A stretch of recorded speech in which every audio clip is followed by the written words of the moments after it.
Most people think discipline is a personality trait, like you're either born with it or you're not, but that's not how it works. Discipline is a skill, a muscle, something you train, build, and forge through repeated, deliberate action. And just like any other muscle, it grows when you push it, when you use it, when you test its limit. But the problem is most people have spent years wiring their brain for weakness, for excuses, for avoidance, for comfort. And then they wonder why they can't stay consistent, why they can't stick to anything, why their life feels out of control. The good news is you can rewire it. You can reshape your habits, your discipline, your entire identity, but it won't happen by accident. You have to take control of the input, the triggers, the routine, the reward. You have to rebuild yourself, brick by brick. Here's how you start. First, identify your trigger. Every behavior you have, good or bad, is connected to a cue, a trigger that tells your brain it's time to act. Maybe you scroll your phone first thing in the morning because it's on your nightstand. Maybe you skip workouts because you tell yourself you'll start tomorrow. Maybe you eat junk when you're stressed. The key is to start noticing them. Pay attention to when, where, and why you make indisciplined choices. Awareness is step one. You can't fix what you won't face. Next, replace the trigger or interrupt the pattern. If your phone is killing your morning routine, put it in another room. If you skip workouts because you leave it to the end of the day, schedule it first thing.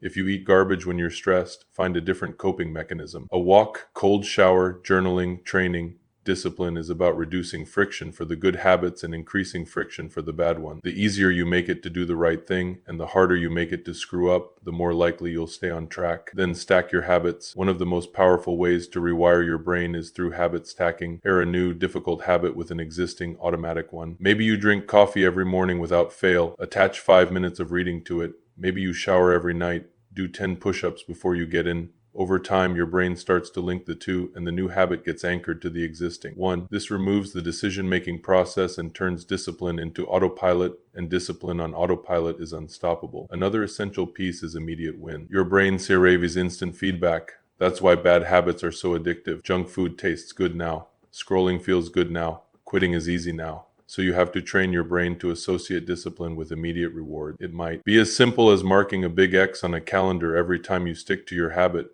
or writing down one thing you did that made you proud today, or finishing a cold shower and hyping yourself up in the mirror. Small wins, daily. Stack them, because confidence isn't built from grand moments. It's built from quiet, unseen victories. Now you need to eliminate decision fatigue. The more decisions you make in a day, the weaker your willpower gets. That's why most people crumble at night. Discipline isn't about heroic willpower. It's about reducing unnecessary choices. Plan your meals, schedule your workout, lay out your clothes, set timers for work blocks, remove apps from your phone. Whatever removes the friction between intention and action makes discipline easier. Lazy systems make lazy men. Ruthless systems build disciplined men. Finally, anchor your identity. People stay undisciplined because they identify as undisciplined. Change that. Start telling yourself you're a disciplined man, that you do hard things, that you show up when you don't feel like it, and then prove it to yourself, one action at a time. Identity drives behavior. When you believe you're someone who honors his word, you act accordingly. And every time you keep a promise to yourself, that belief gets stronger.